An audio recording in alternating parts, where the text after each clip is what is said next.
Well, I guess this is the warning label for the video you're about to watch. It does have the potential to offend some of you, but I want to explain this video. I think that we've made the mistake of making wholesome language the product of vocabulary.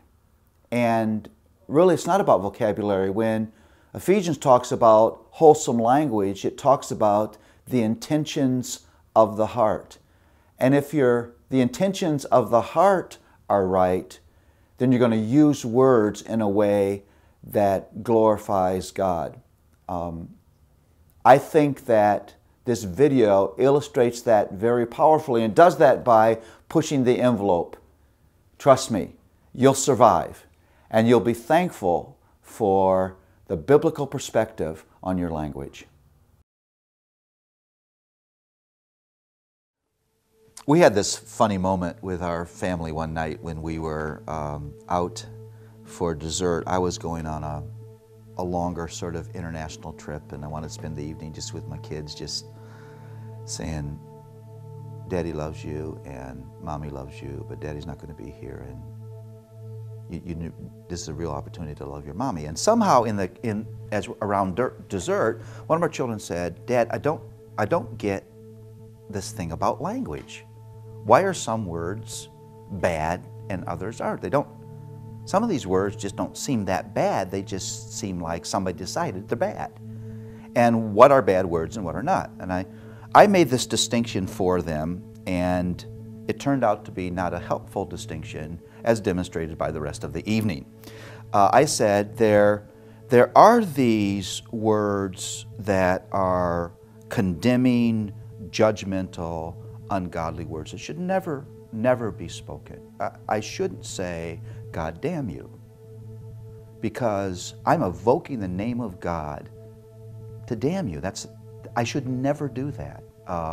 And that's clear, defined. You shouldn't speak in that way. There are words that are, what would I say? They're graphically sexual, and those words bring to mind things that I wouldn't want to bring to mind. There are other words that are just in given cultures impolite. And so I said, shit is one of those words. You know, it's not an evil word in that damning way. It's not a sexual word. It doesn't bring things to mind like that. And it's probably a matter of just cultural politeness to know when I'm going to use that word. My son says, no shit. My daughter says, this cake is shit. My other son says, I think this whole conversation is just shit. And it just wouldn't stop. I'm laughing hysterically because they got the point all too well. And then I went on to say, but you're missing the point, because the Bible actually has a higher standard than culture does. It's a standard that is so high, it really gives me pause with every word I speak. The Bible doesn't define wholesome communication in a vocabulary way. The Bible defines wholesome communication in an intention way. The Bible says that wholesome communication is intended to give grace to the hearer. Wowie, zowie. So I imagine if I could say shit to you in a way that would give you grace, I'd say it. If I'm in a context where that word cannot minister grace, not edify you, it shouldn't be said. It's my intention that is the issue there. I'm called to love you like Christ loved me. What is that love? It's easily defined. It's willing self-sacrifice for the redemptive good of another. That's the love of Christ.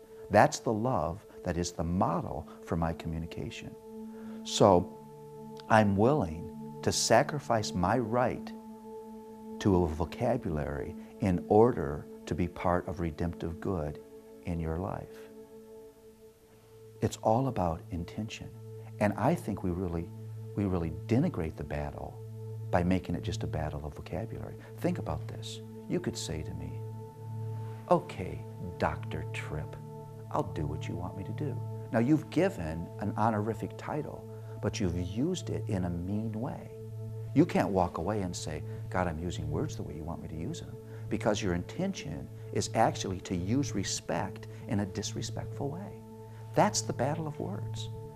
And so when I got done with the conversation with my children, all of a sudden we get it. It's not vocabulary. We can't just be free now that we've been given this vocabulary license to use words any way we want, because God says you only speak words to another person that build them up and that give them grace. Whatever the word is, it's got to reach that standard of wholesomeness.